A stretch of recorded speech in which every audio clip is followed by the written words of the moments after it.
Hello everyone. Let food be your medicine and medicine be your food. This is a very famous quotation from Hippocrates, and he is considered the father of Western medicine. But we've travelled a long way from that aspiration today. I've noticed since COVID came in that our customers that are purchasing remedies for urinary tract infections, kidney infections, stomach imbalances, things like heartburn, indigestion, acidity, tummy turning, these type of things, that those sales have quadrupled or more in the time since COVID has come. So what's happening there is that the tension and the stress in the mental body and the anxiety and fear in the emotional body have become much more dense, and they've moved into the denser physical body. Now we know that the kidneys help eliminate fear out of the body, and what the tummy's doing, or the gut, and we know now that that's the second brain, and what it's doing is it's trying to digest what's happening. It's trying to digest your thoughts and your worries and your anxieties. And the best way I can explain this is if you hear bad news, you hear it in your head, but it's your stomach that turns. And if that bad news is repeated and repeated and repeated, what happens is that the solar plexus, or the tummy or the gut, it gets overwhelmed, and it then goes out of alignment and creates disease.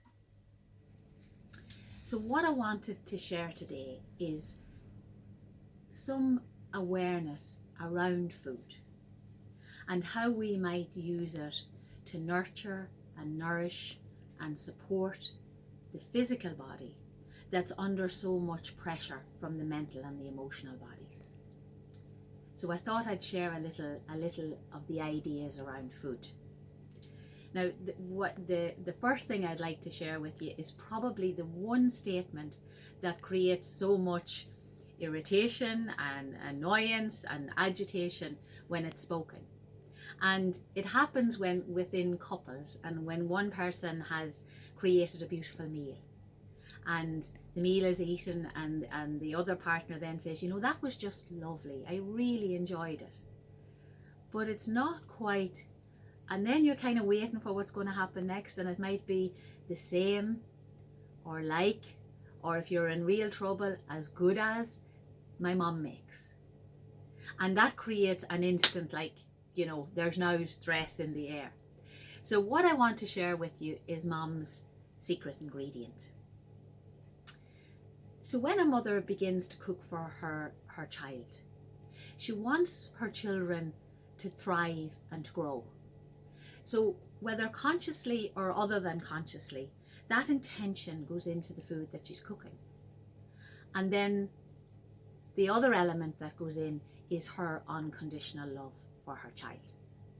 So as the child is growing, that encoding of the mother's love goes into the food. And what happens then within families is that families get their favourite meals, and kids get very excited when it's happening, and there's anticipation around it, and the mom gets like kudos or energy or delight in being able to create this for her children. And so the encoding grows and grows and grows.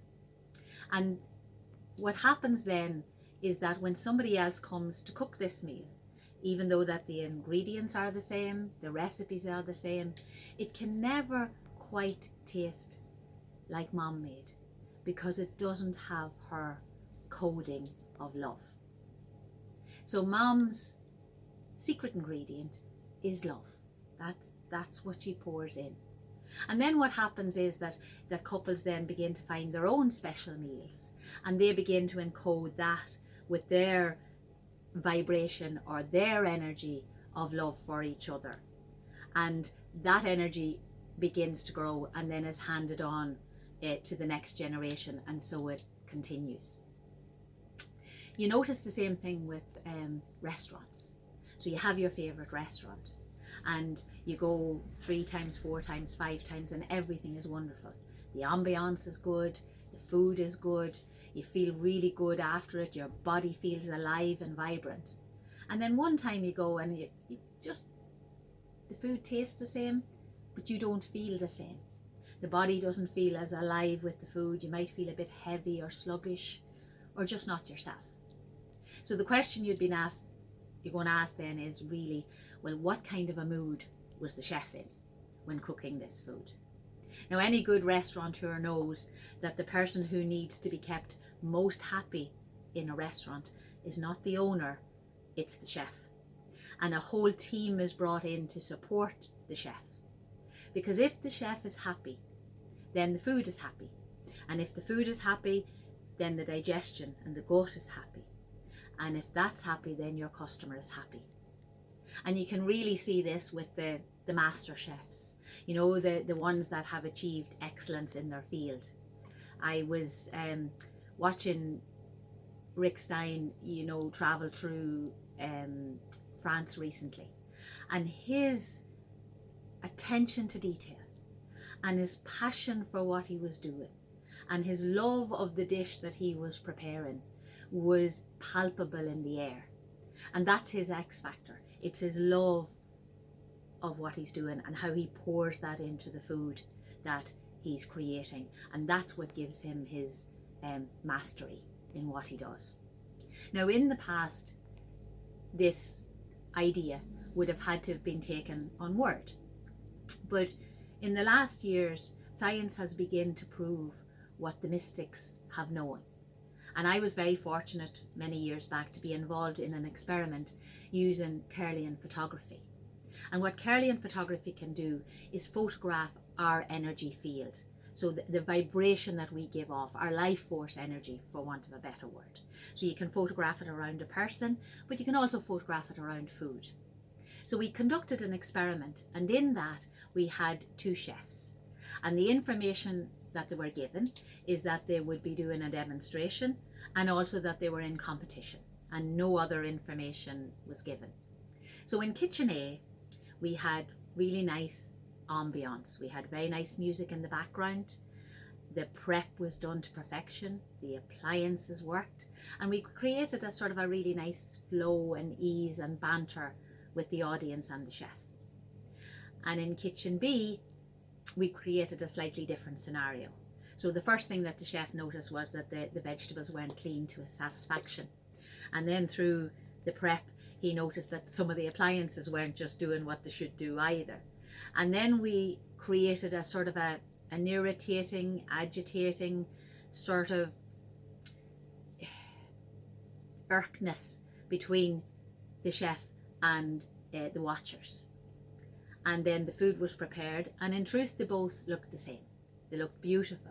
And then we photographed. So in Kitchen A, we photographed using the Kirlian photography. And what you saw was the life force energy around the food. Now, the first thing that you would notice is that it was quite high above the food. And it had, so its aura or its life force was maybe about this high. And it had beautiful colours in it. There were yellows and oranges and the tint of gold here and there and nice greens flowing through it. And it looked alive. And then we took the photograph of the food from Kitchen B. And 2 things became apparent immediately. And the first thing was that its energy, its life force, was much closer to the food. So it was probably about this. And it was much denser. And it had sort of a grey tone to it with murky colours. There was the odd little bit of yellow here and there, and then a flash of red. And the red was the irritation and the frustration and the anger that we had created in the chef. And it showed up in the energy of the food. We then took it a step further and we put the beautifully prepared food with this high energy into a microwave.